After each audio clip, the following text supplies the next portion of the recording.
আমি ছোটো মাছ ভাজি খাচ্ছিলাম, তখন সে আমার দিকে তাকিয়েছিল, এই কারণে আমি তাকে দিলাম।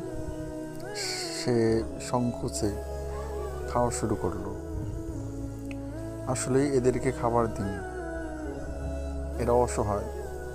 আপনারা যখন কিছু খাবার খান বা কোনো কিছু খান, তখন তারা আপনার মুখের দিকে তাকিয়ে থাকে। তখন আপনারা এইগুলো খেয়াল করবেন। তারা আপনাদের দেখে ভাবে আমিও যদি খেতে পারতাম, কিন্তু সে বলতে পারে না, তো সে বোবা প্রাণী। তাই আমি বলবো যে আপনারা তাদেরকে খেতে দিন, তাদেরকে খাওয়ায় সহযোগিতা করুন। অনেক অনেক সময় দেখা যায় তারা অনাহারে দিন কাটায়। আসলে এইসব দেখে আমার খুব কষ্ট হয়।